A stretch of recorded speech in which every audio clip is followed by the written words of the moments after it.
Many of our relationships and general human connections in life are increasingly mediated through digital platforms, including romantic connections. There's a wide array of dating apps and platforms which specialize in helping the user connect with like minded people seeking romance or intimacy. Analysis of dating apps often suggests that they are responsible for gamifying relationships and enabling harmful and objectifying attitudes towards others. Now, this is definitely not wrong, but criticism of dating apps as a concept does not cancel out the fact that these are platforms which many people rely on in forming romantic connections with others. My primary concerns here are that 1. Dating apps are suffering due to user perceptions formed by opaque corporate practices. 2. Dating app interfaces and functions are increasingly deprioritizing the user experience. And 3. These gaps combine to create tensions between users and missed connections, defeating the original purpose of the platforms altogether. In early 2025, it was reported that Match Group, which owns platforms including Tinder and Hinge, had their shares drop by 79% since peaking in 2021 during the pandemic. Similarly, Bumble's shares had fallen by 92% from that same peak. Patterns show that dating apps hit a peak during the pandemic, likely due to the fact that there weren't many other options at the time for people looking to make new connections. However, it seems apparent that people are not satisfied right now with their experiences on these platforms. While this is partially to blame on user behavior, with undeniable patterns of harassment through these platforms and countless forum posts about unsavory experiences, there's also a more structural dissonance at play. Going into this analysis, I was already aware that platforms such as Hinge, Bumble, and Grindr are seeking to revitalize their strategies by incorporating new AI-driven features.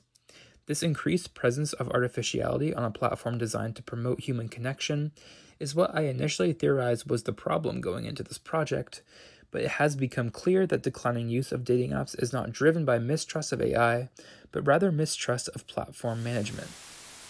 In 2024, it was reported that Grindr, under controversial CEO George Arison, was reorienting itself as an AI-driven platform, including the development of an AI chatbot built into the app. Development of this model was to be trained in part on private chats with other human users, a feature which users could opt out of, but only if they were aware of it in the first place. This fits into wider concerns over surveillance and data collection on dating apps, especially one designed for queer users, already a vulnerable group. Even inside the company, the push for monetization worried employees who said the efforts could negatively affect user trust and privacy. There's a broader pattern of dissonance between corporate entities and user experiences in the environment of online dating. In a 2025 article for Them by Matthew Rodriguez, he asserts that users have long intimated that Grindr, which launched in 2009, is sacrificing user satisfaction in the name of investor value, a process in the tech industry known as enshittification, and that for some Grindr users, interpersonal connection is routinely thwarted by ads that block users' ability to chat. Grindr is also rolling out AI-powered Edge subscription tier, which unlocks many AI features but costs around $200 per week, which can only be described in very non-academic terms, like completely absurd. Grindr's reorienting as an AI-native company takes an established platform which has a complicated but significant role in queer social connection and completely reshapes its position in that space. According to Goldberg's 2020 analysis of Grindr, it does reinforce certain social patterns, which have been subject to criticism. However, as a digital space, it serves a unique purpose for people seeking specific types of connections. A complete overhaul of the functions of a platform that utilizes personal information from its own users infringes on user autonomy, creating confusion which will likely only further contribute to the company's financial and reputational struggles, which are already fraught due to the political leanings of George Arison. Tinder, owned by Match Group, is utilizing AI in its own way, in the form of a new function called Chemistry, to help it reduce so-called swipe fatigue, a growing problem among online dating users who are feeling burned out and are in search of better outcomes. Chemistry supposedly leverages AI to get to know users through questions and, with permission, accesses their camera roll on their phone to learn more about their interests and personality. This has not been very well received either, with users categorizing it as just a gimmick to try to save their plummeting stock, and expressing frustration that it will only contribute to a broader issue of bot accounts on the platform, which shows us that this trend of corporate intervention to reorient dating platforms as AI-driven is only a new chapter in a long, ongoing history about user dissatisfaction with how dating apps are managed. In a 2024 study, Elizadeh and al. Developed what they call the conflict of interest theory. Users seem to believe that dating apps are structurally throttling profile visibility, manipulating users' matches, and recommending large quantities of profiles that will not lead to matches. This is extenuated by the fact that dating algorithms are still under-researched and that users are largely in the dark about how the algorithm works. Due to this, they will employ strategies to resist, mitigate, or adapt to algorithmic processes, whether or not these strategies are actually successful. So it's clear that people do believe that algorithms work. But how they work is too opaque, leading users to alter the way they engage with the platform in order to get the results they want. According to Paul and Ahmed, users generally have a positive understanding of artificial intelligence's presence in online dating, when utilized properly. In general, the perceived fairness of AI and the proliferating social presence of AI are both positively associated with the effectiveness of matchmaking algorithms.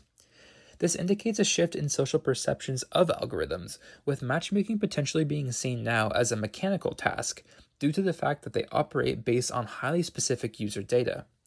Online dating users are much more concerned about data security, data tracking and analysis, data sharing to third parties, and data sharing to government agencies, which they probably should be.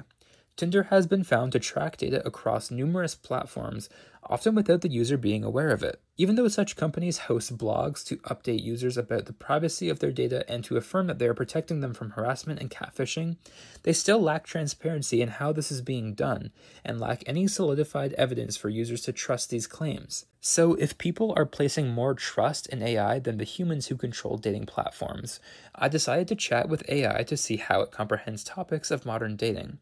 In consulting Perplexity about the ethics of AI in dating, it maintained a stance that AI is not inherently good or bad for dating or romantic interactions.